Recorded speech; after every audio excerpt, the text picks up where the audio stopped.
Comic Festa atau Hari Raya Wibu telah diadakan pada 17-18 Disember 2022. Kali ini, aku bukan pergi sebagai pengunjung, tapi aku pergi sebagai orang yang buka booth. Dan ini cerita dia. Macam mana aku boleh terlibat sebagai orang yang buka booth ni? Sebab member aku, dia dapat peluang lah untuk buka booth. So mula-mula dia ajak aku, macam nak bantu dia lah. Takkan nak jaga booth seorang. Kau tengok, kalau kau pasar malam pun at least ada 2 orang. Seorang pergi semayang ke, dia boleh jaga.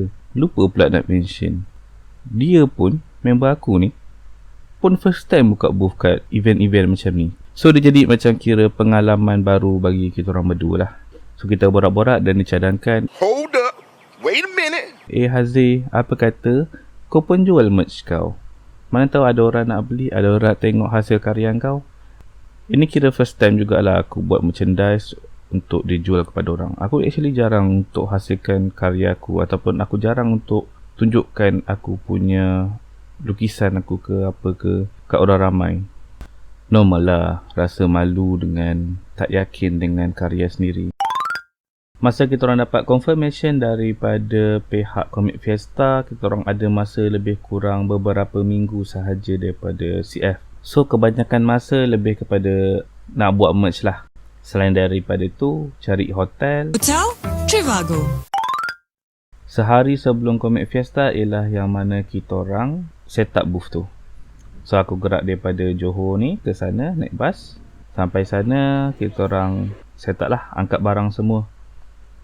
Betapa beratnya ke semua barang-barang yang nak dijual tu. Aku ingat jual lukisan ni taklah ambil benda-benda fizikal. Sekejap lagi. I've never been so wrong in all my life. Tapi ada juga benda yang tak best berlaku. Kira benda pahit lah. Cuba bayangkan, hotel yang kau book dah tempah, penuh bila kita orang datang. Perasaan kita orang masa tu penat, marah, rasa nak menangis, macam-macam lah. Lalas malah nak fikir, kita orang terus cari hotel baru cepat-cepat. Mahal pun mahal lah, yang penting dapat. Lepas tu kita orang dah dapat, kita orang cepat-cepat call. Hello, how are you? I am under the water. Confirmkan yang ada kosong, terus gerak. Alhamdulillah lah ada. Probably I akan go lagi detail lah pasal benda hotel ni. Maybe video-video akan datang, tak tahu. Hari pertama CF, kita orang agak berdebar-debar jugalah.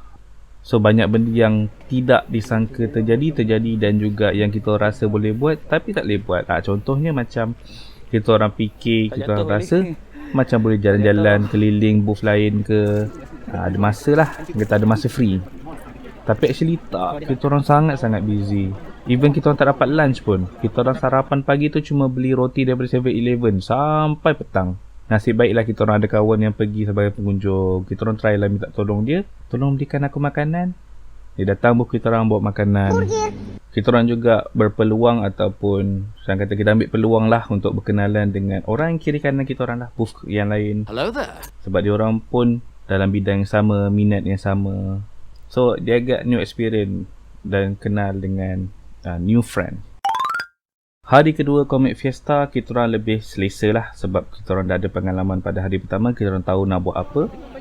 Tapi still ada yang tak licin lah, tak smooth dia punya sailing.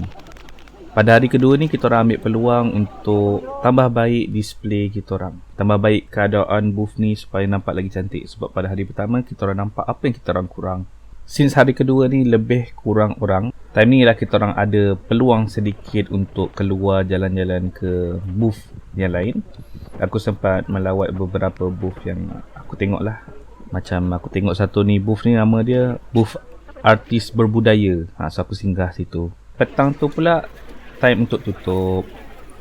So kita orang lupa satu benda, yang kita orang actually parking jauh. So samalah macam sebelum set up booth ni, kita orang kena angkat balik barang-barang kita orang. Nasib baiklah certain barang dah terjual. So adalah ringan sikit tapi still berat lah. Jauh lah Overall experience aku sebagai orang yang buka booth, sebagai pengalaman baru, banyak benda aku belajar dari beberapa segi lah. Yang pertama, sebagai seorang pengkarya seni, aku tak boleh kata diri aku artis macam ni. Tak cukup lagi.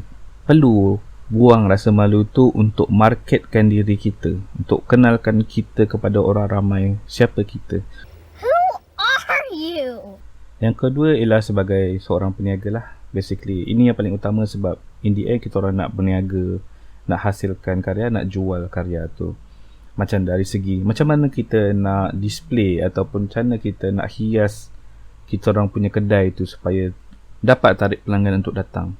Selain tu kita orang juga kena belajar apa yang trend terkini, jenis barangan yang orang nak beli, harga dan juga macam mana nak manage booth tu supaya lebih terancang. Itu juga aku sedar yang aku actually kena exercise. Sebab angkat merch tu actually berat gila weh. Secara keseluruhannya, dia merupakan satu pengalaman yang baik. Baik ke buruk, kita boleh belajar daripada benda tu. Okay, since ada beberapa barang yang tak terjual, probably aku jual online lah. Kalau korang nak, check kat description. Try lah beli, please.